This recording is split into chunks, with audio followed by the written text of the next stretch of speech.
Baby, don't hurt me no more.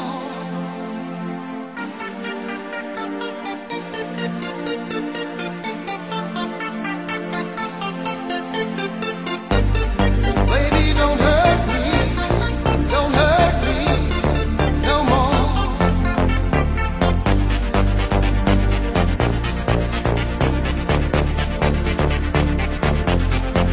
What is love? Don't hurt me. Don't hurt me.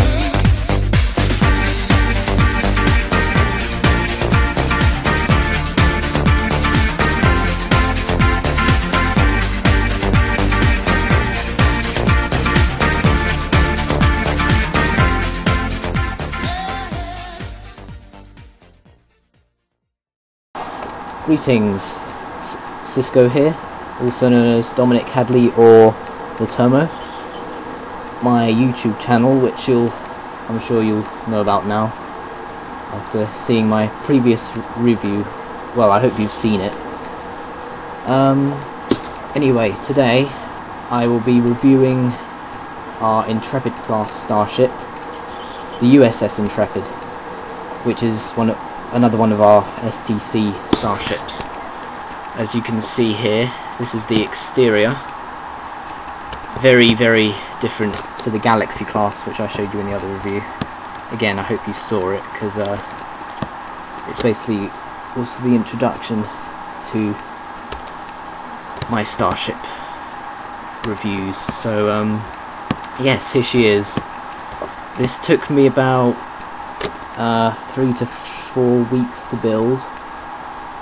Very sleek and fast starship with a top speed of warp 9.957. Again, if you did watch my other review, I also mentioned about hitting the threshold, which is going beyond that warp factor. And yes, a lot of weird things can happen. They say you can dominate every single part of space at the same time, and yeah, I find that very fascinating as a big Trekkie like me. So yeah, anyway, right, so first I'll, of course, just like last time, show you the bridge, which is of course the standard layout, the helm console. Of course, on this bridge it's slightly different. Captain's chairs there with the well, of course, I didn't actually mention this in the last review, that all our ships can actually fly, which means you can move them around, as you can see on the minimap here, around these sims, we call them, simulators. And of course, sim crossings, you have to be careful, because each section of the ship, as we're using multi-move, it can get a bit messy from there, so you have to be careful. Of course, if you hit the edge of the sim, oops, sorry, which is this area here, yeah, again, it will mess up. So, well, you can res the objects back in as they get returned to your lost and found folder. So, yes, like I said, the bridge. Now, yes, standard layout. Of course, back here we have the science consoles. The camera gets annoying at times. Yeah, the LCARs of the ship. Of course, LCAR stands for Library Computer Access Rendering System, I think. Yeah. So that's it there, of the whole ship, showing each section where everything is, speed, mass, well, length, height, beam, everything like that. And of course, right over here we have where, if any of you watch Star Trek Voyager, you'd know this is where Tuvok would sit on the USS Voyager, which is of course the same class as this vessel. That's the security console just there. Well, tactical console, as Tuvok's the chief of security and tactical. So that's the phaser control there, just like the one on the other ships. The other ship I showed you, the Galaxy class. And over here is the ops console, which is where Harry Kim would sit. The tractor beam is here, and that of course I might show you that a bit later. how that works and how we would use it. And these two side consoles here is basically, well, I think they are actually auxiliary science consoles for like any crew members, ensigns who like to come on the bridge and just randomly scan and all that, you know. Anyway, through here is my ready room. Of course, saying again, standard layout. Well, similar to the other ship, except a bit more sleek, as this is a later design to the other ship. Designed around the time of Deep Space Nine. In fact, Voyager left Deep Space Nine in that first episode around the time, around in the middle of the series, I think it was, Deep Space Nine. So that those two series, Star Trek Deep Space Nine and Voyager, sort of cross over, which would explain for the uniforms as well, because you'd notice the changes of them. Yeah, it gets a bit more wacky and stylish. So, and of course, we wouldn't forget the nice James Kennington / Captain Rixus / Denny concept arts. This is I think I put this on the other ship as well, but this is basically the 7 systems located within the galaxy. The 7 systems being what the art's called and everything. Of course, standard replicator. Nice little chairs, tables for the captain to sit at. And of course, a little computer there. Oh, anyway. Oh yeah, of course I did add detail to these windows. And of course, if you look out of them, you are looking out, but then again, it's actually inside this hole to give the illusion that it's a lot bigger. See, that what was inside there is actually, this is what it would look like on the outside, with the bridge there, and of course the other room I'll show you in a moment there, with 2 escape pods there, and well, our logo there, to truly show off our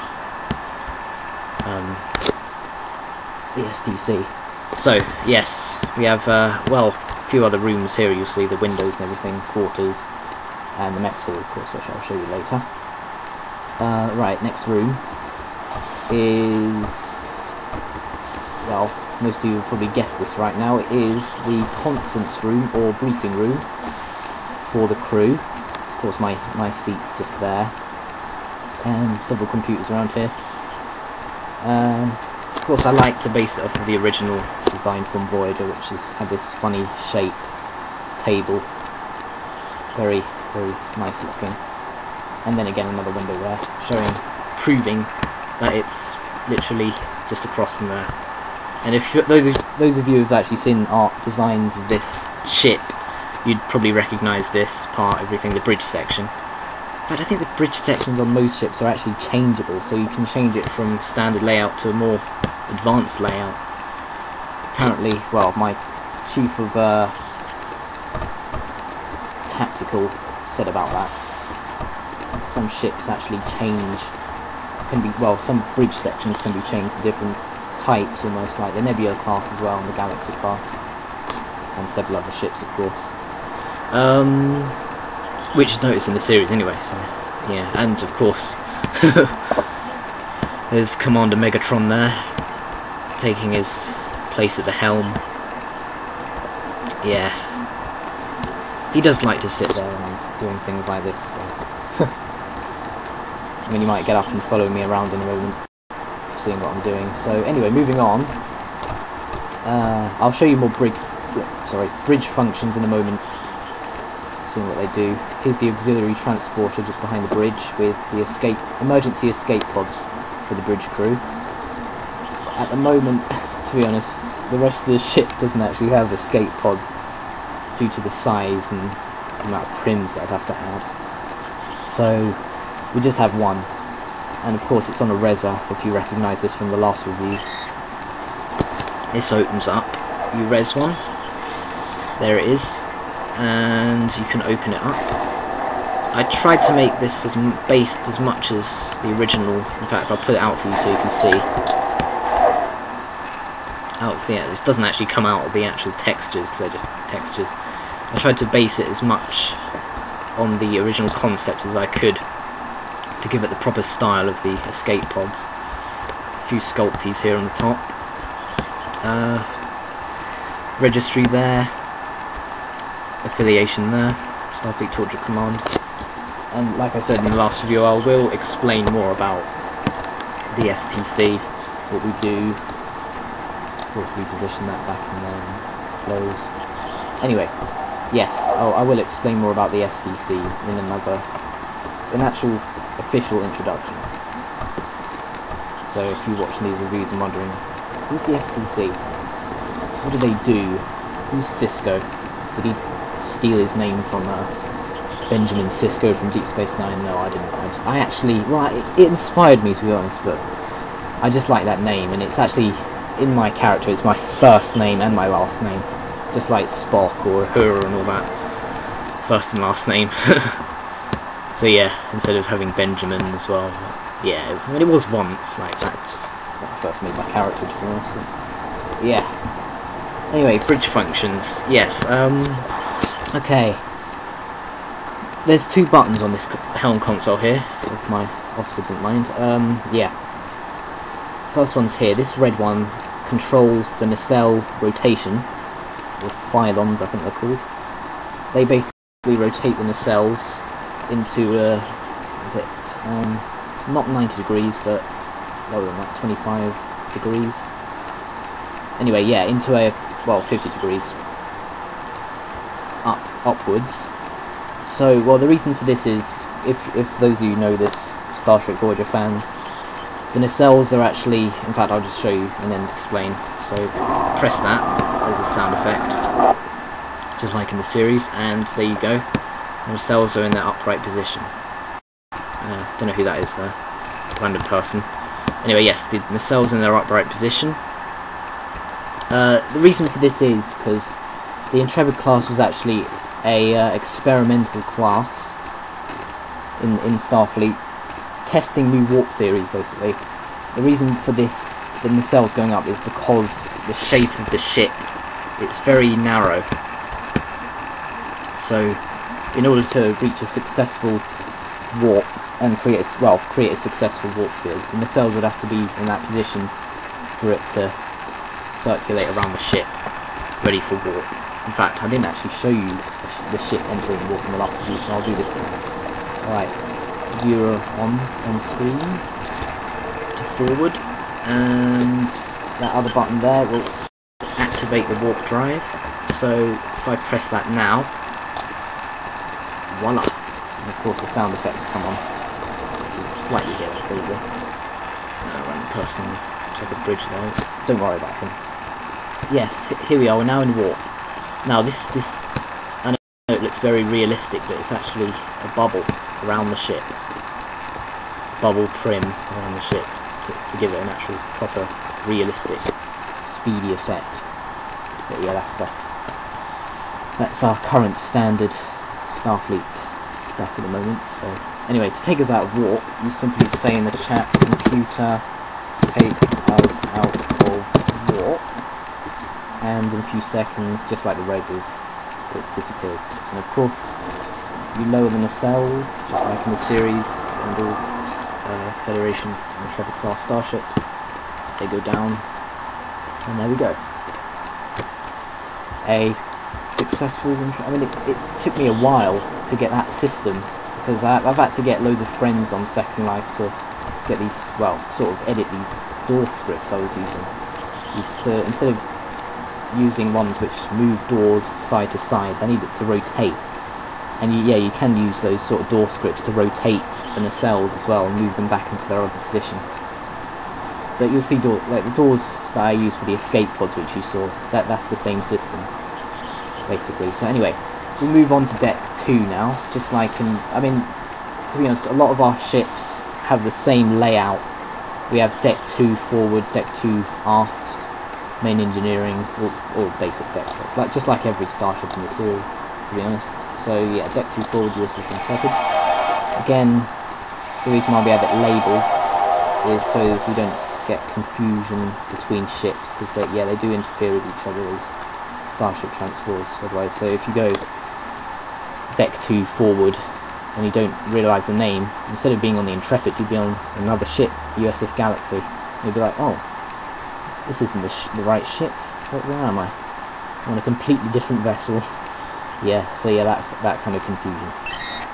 Anyway, Messel, again, very similar to the other Galaxy class, except it has its own sort of, well, just like the Intrepid class, its own style. And yeah, I've mentioned this for a lot now. Yeah, James's concept arts, and I really like these. This is my favourite, the green one. Obviously, my favourite colour is green.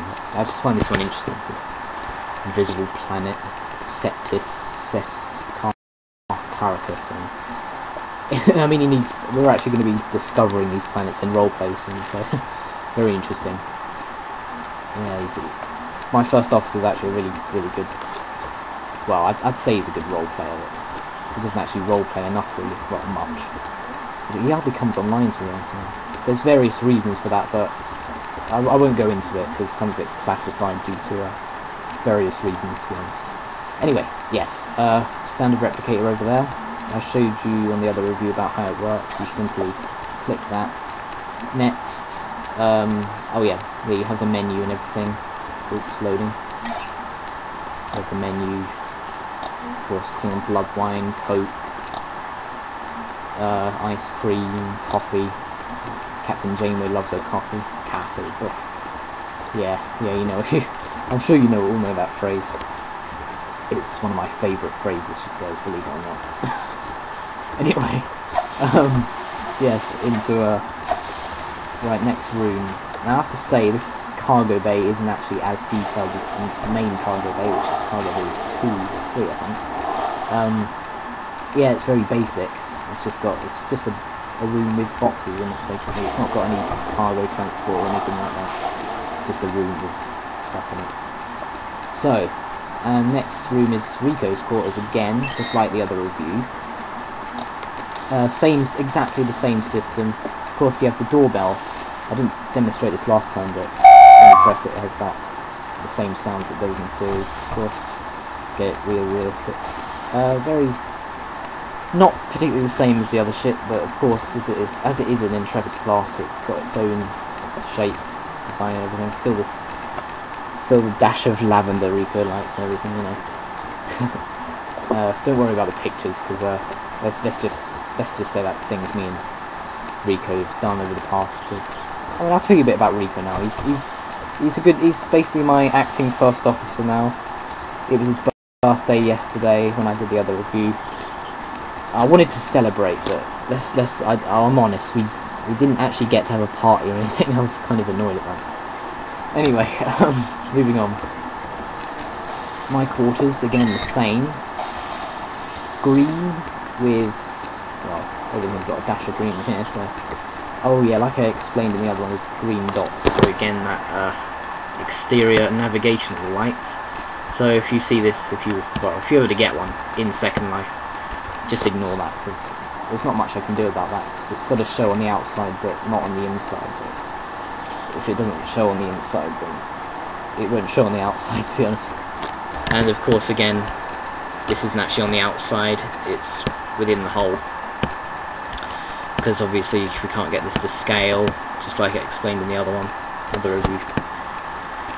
And yeah, annoyingly, SL limitations. It's annoying. So, but who knows? They might change it in the future. But yeah, similar layout to the Galaxy. There's an actual picture of the actual Intrepid in the series. Tried to get it as detailed as that. In fact, that view I'll show you right now. So, it's this sort of view. As you can see, I added a lot of detail to each part. I mean, this here, if you're wondering what that is, that's actually the aero wing. Basically, just like the Galaxy class, it has a captain's yacht. This is basically what that is on this ship. But unfortunately, I didn't get to make it because it actually is quite big, and it would take up more than that because it isn't to scale. So if I was to build that as it is now, it would be quite small. This is actually pretty much the same size as the new class runabout, which I'll be showing you in other reviews. I might do an actual video review based on shuttles and small vessels alone, so yeah, for later dates. And of course, yeah, and here's my bedroom, a little picture and everything. Green lights, everything, standard replicator. Yeah, everything you need. in those quarters. So yes, I did add a lot of detail to these corridors, just like the series. Brig, standard brig, not as detailed as you expect. I might need to actually update this so it does look more realistic. Simply press this little button here, but you have to be in the same group in order to activate it though. So deactivated, you can go in. Got any prisoners and people in here. I've done defences or planetary advancements which may cripple any civilization. So yeah, anyway, that's that. The brig. The prison ship. Well, the prison of the ship. Not prison ship. We're not a prison ship. What am I saying? Anyway, yeah. Transport room. This next room. Of course, you might wonder why it's a bit... I mean, it's fairly to scale, to be honest, this transport room. I would say it is actually bigger in the series, but at the moment, in Second Life, it's actually a bit smaller, so obviously the room size limitations and all that scale, but it's detailed enough to be recognised as an Intrepid class transport room. You could say it's very unique as it's an STC Starship, so again, sounds, everything,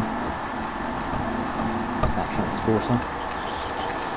Of course, over here we have, this is actually, you see, like I say about similar layout, it's actually very similar because it's a multiple room, this one again. It's actually the same position of the deck as it is on the other ship. So, for this one it's Astrometrics and Cargo Bay 3.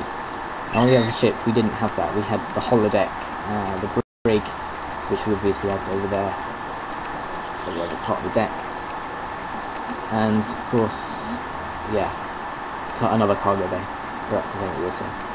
So yeah, Astrometrics fast. And yeah, you'll recognise this from the series, I hope. Basic computers, spaces for the actual screens and pictures to show up. 3D imagery of planets and different parts of the sector, just like in the actual series. And of course, again, computer, P-res, astrometrics. I mean, before you watch this, I'll obviously recommend you watch the first review so you know basically what I'm talking about. Because I might not actually mention much about all the functions, but then again, I might. So, yeah. Here we are, the cargo bay. Or Cargo Bay 3. This, yeah, you'd recognise this as it has a lot more crates and weird blue containers, just like the series. And of course, the Borg alcoves, just like in Star Trek Voyager, when, of course, 7 and 9 used these.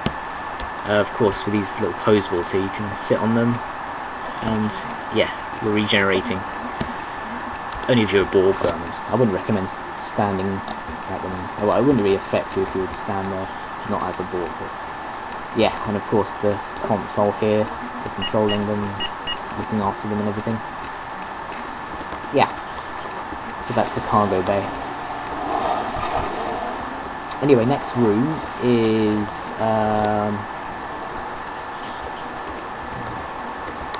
it's sick bay, and again similar position to the other ship, it's a similar layout, of course.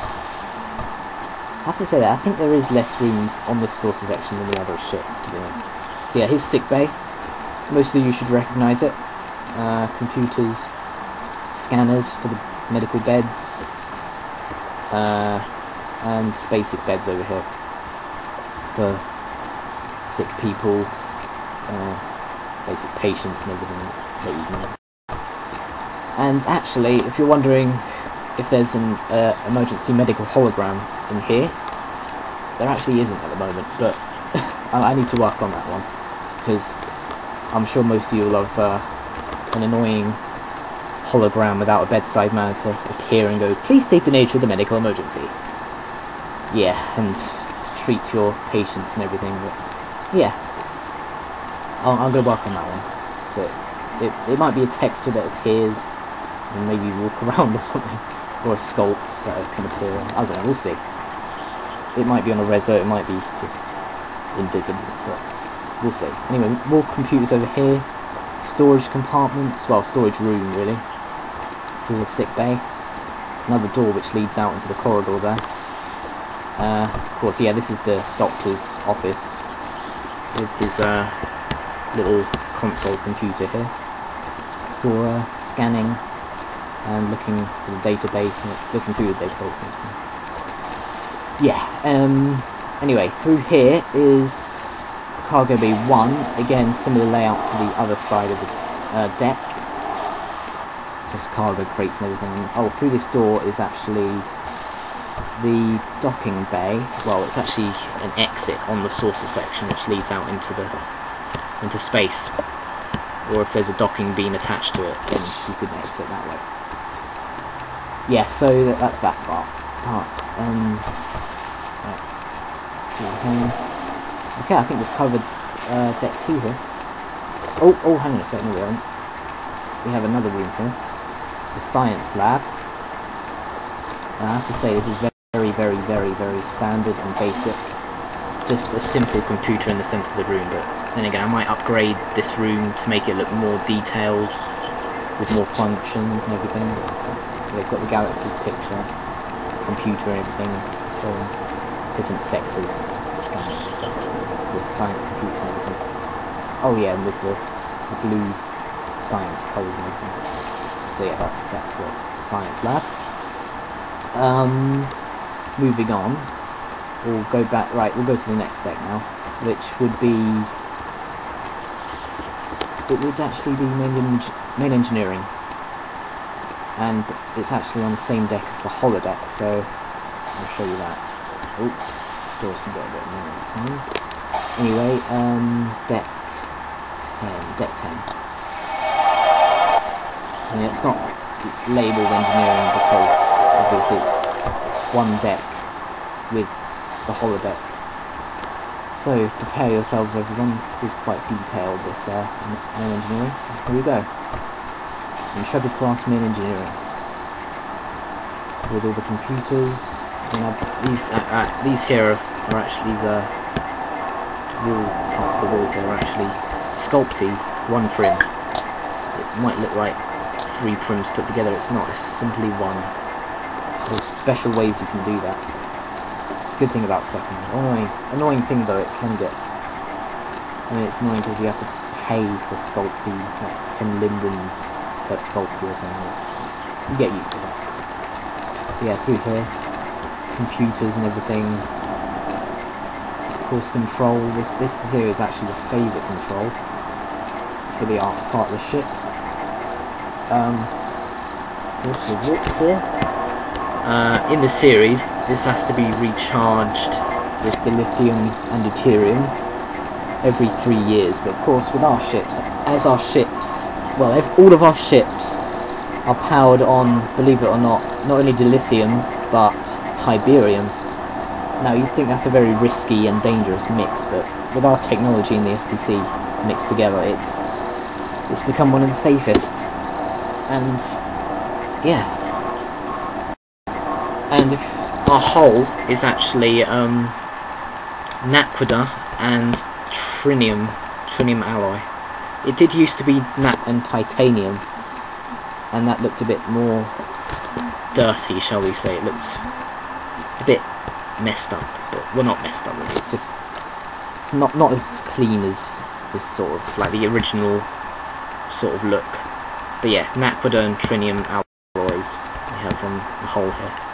And of course on the interior we have similar to in the series, which is tritanium. They have on the walls. Very strong. But of course we have tritanium and trinium mixed together. So it's even stronger. So if people are wondering why our ships are so strong in roleplay, then that explains it. And if you're wondering if dilithium and tiberium can make us go faster, at the moment it's just more efficient. It can't actually get us any faster than warp 9.957 at the moment, but of course we're still working on it. I mean, you know, in TNG when they actually do hit warp 13 or something. Of course, they've advanced a lot by now. Anyway, this here is the standard main engineering lift.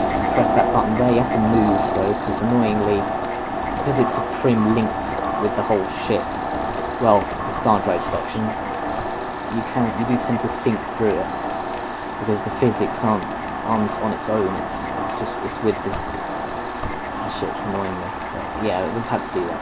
Can't actually have it on its own. But anyway, this here, the upper level, basic computers. You'll recognise this from the series. I mean, there's a scene here in Voyager where Neelix and this other guy, I can't remember his name, was it Mr. Suitor or someone else? Or this other guy trying to, like, communicate with the Marquis, and of course Neelix pushes him off into this spatial distortion down there. And yeah, some of you, or most of you, will remember that from the series.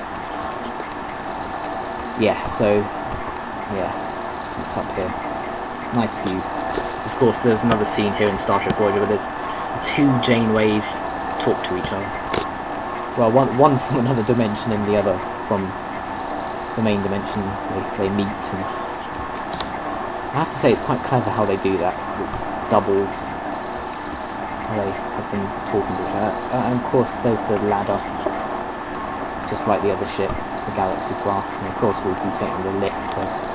And yeah, I still need to add the lift to the Galaxy class, because they do have one of these as well, but of course I was building it. It did take me a while to build, and I kind of left a few little things out. There's the main engineering lift.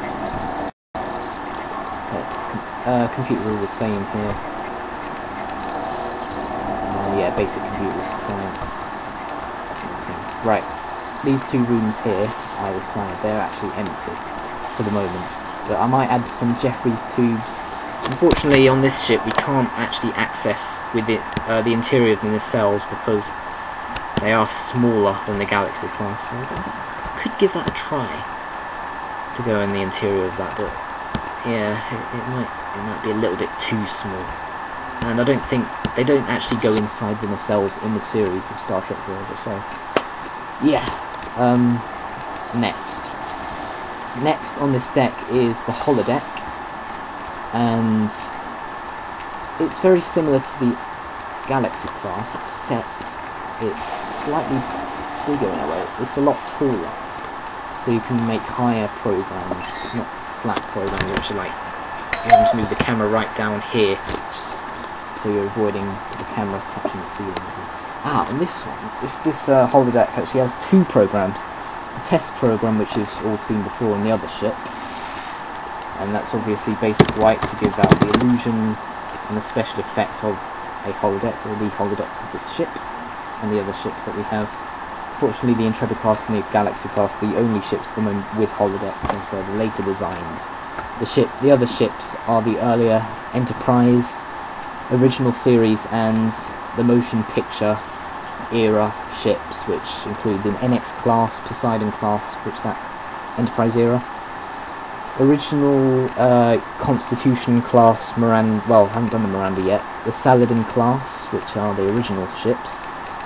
I did do most of the motion picture ships, which are the Excelsior class refit, Constitution refit, Miranda class refit, and a Cooler class, which is actually seen in Star Trek Shattered Universe, the game, if any of you have played that.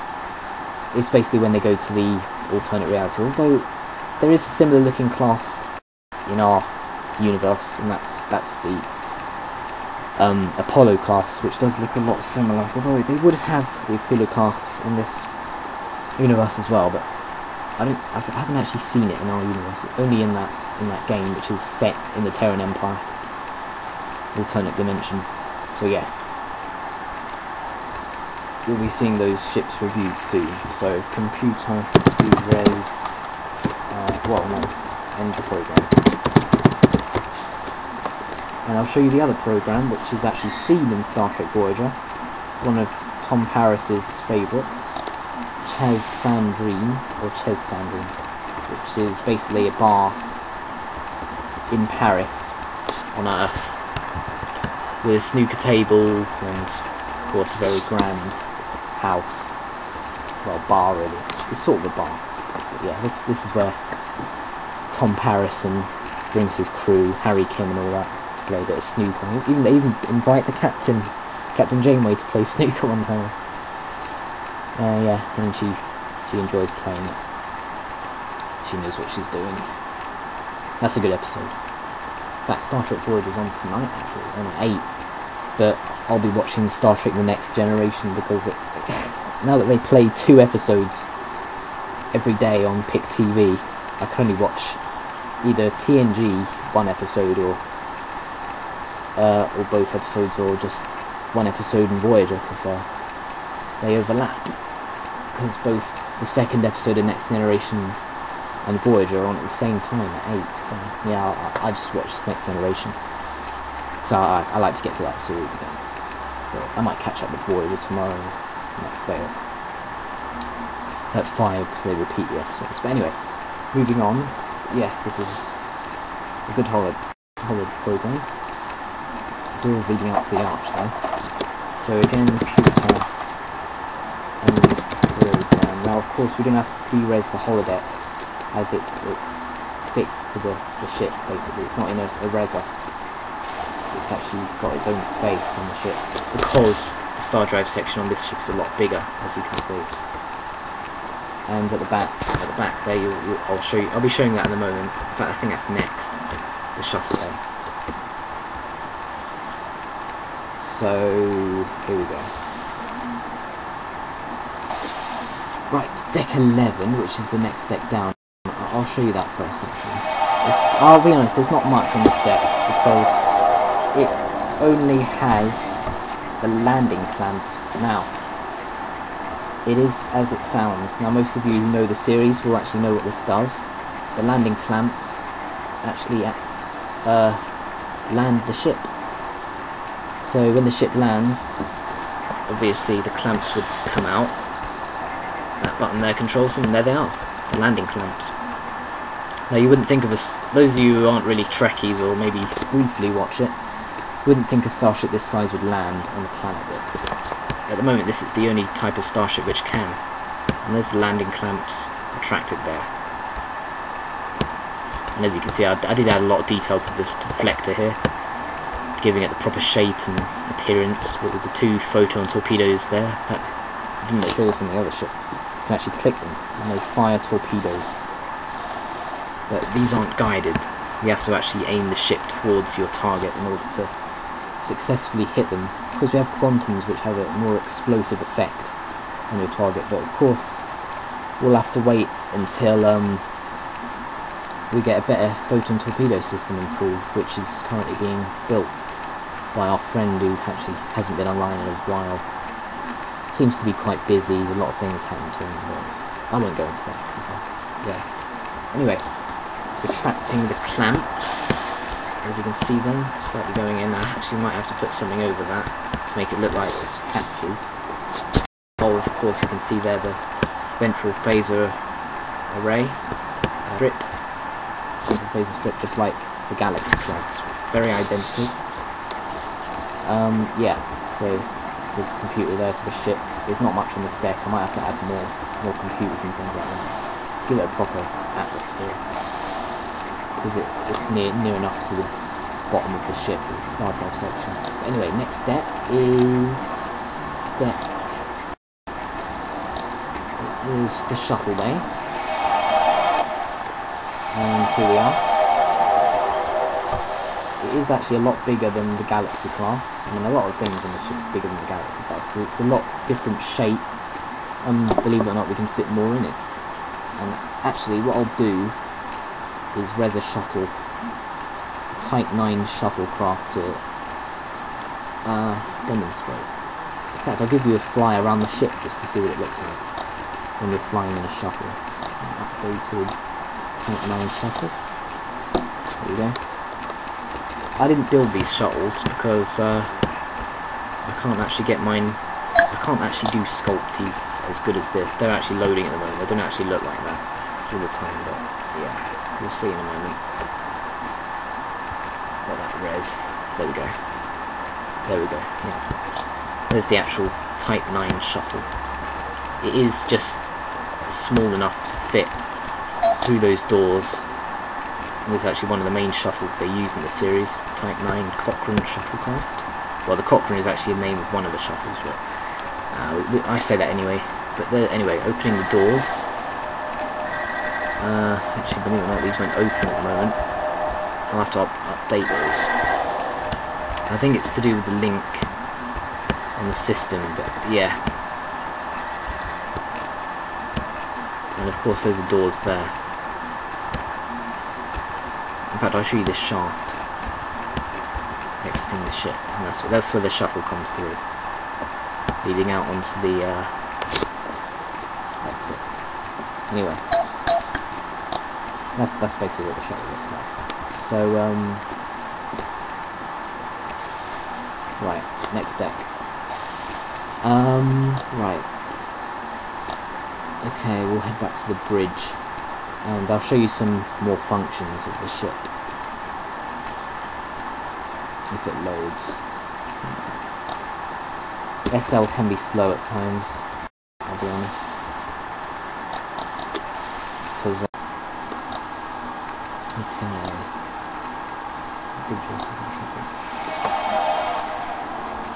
Anyway, but now I'll show you more functions of the ship. The phaser system as well. Right, okay. Alright, here we go. What we'll do here is have a box on the exterior here. Make that large enough. Texture it, of course. Give it the proper look for a target, which you would with phasers. Right. And texture comes up, I can use that. Sorry, so it does take a while to load at times, but oh, there we go. That's just SL for you. But anyway, make it red, make it look convincing. Well, convincing. Good target. Right, now that should be in the arc of these two phaser strips here. Now, like I showed you in the other video, there's the buttons. It does have similar. In fact, on this ship, it doesn't have dorsal and ventral. It just has port, starboard, and bow. So bow is forward, and well, actually, you rename it to test box, so you can read it.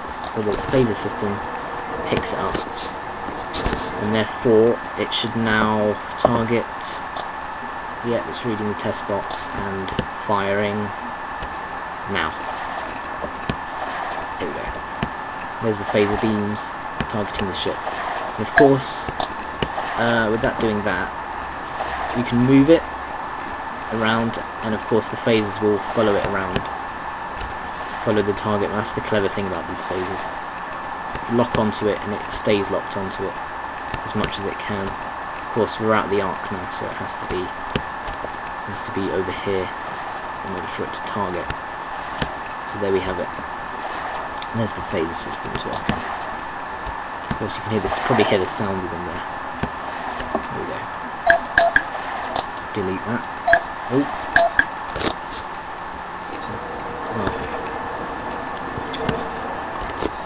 Right, okay. Let me cancel the, deleted the space box there in a sec. Right, yes. That's basically how the phases work. And in a moment I'll show you, hang on a sec. It really does take a while to load this at times, but yeah.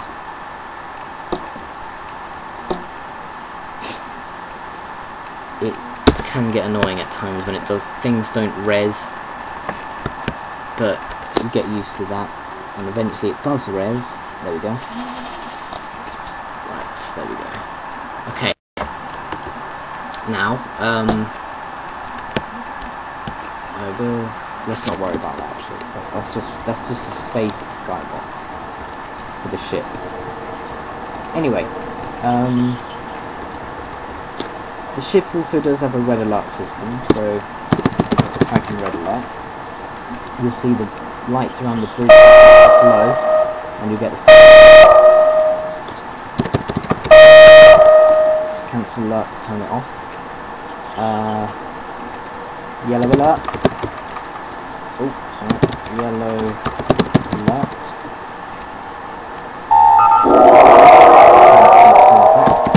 Blue alert. This is for landing. When you land the ship. Or code blue. Code blue. Turn that off. And there we go. There's the bridge, and its basic functions.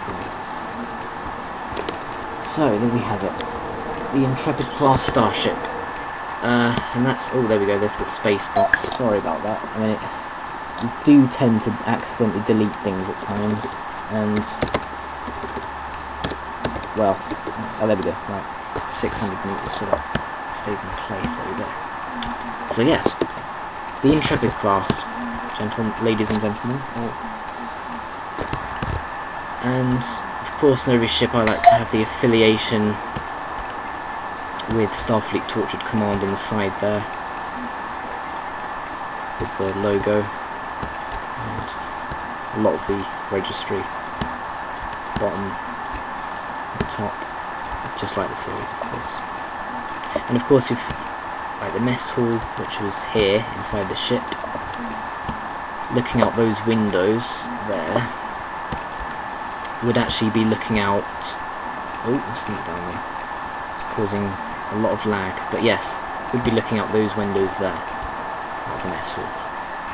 And here we go. Someone's decided to join us with a very laggy ship, and that is Nico, one of our other officers. Yes, a very, very laggy Prometheus just there, guys. It does really lag up my computer. Lots and lots of prims, lots of scripts, and it does sort of lag out at times, but I'd avoid getting that sort of ship if you're on a bad computer. But anyway, the Intrepid class starship here. That's basically what it looks like on the interior and the exterior. Sorry I couldn't get the shuttle bay doors open. I do have to fix that, because it's something to do with the position of where it is, the doors are, in relation to the root prim, which is this yellowish prim here. If it's too far away from it, or if it's got too much around it, these other doors tend to fail, believe it or not. Yeah, I need to fix that. So there we go. That's it. Well, these here are the impulse engines. And that's of course where the hinges for the rotation of the warp cells. Oh, and those back there are, I mean, again, if you're a big Star Trek Voyager fan, you'd probably know what these are. They're aft photon torpedo bays, launchers, which of course flip and fire as well. Can't really see them like that because of the range of the draw distance. Of course, they all fire as well, but yeah, there we have it. Anyway, here we are. Intrepid class. I think that's it. So, anyway, if you're wondering what our next ship's going to be, what I'm going to do is I'm going to add a link on this YouTube review on just below the. In fact, I'll add it to at the ending credits. So actually no, I will put it on the YouTube video description below it. So you can go to the site. Well, it's actually a Wikipedia, and it's basically got a database of everything, all our ships, everything we have, like all our crew members, yeah, pretty much all that. But you'll find out when you visit it. We also have a website. It does need updating. I'm actually going to do a crew picture with all members of the crew. I might have to stitch it together if it's a real life version, but then again I'm going to do a second life version where it's us standing together on the bridge. So my next review might be the introduction of the STC, or it might be another Starship review, so stay tuned, and of course look out for any more reviews. Yeah, so have a nice day and live long and prosper.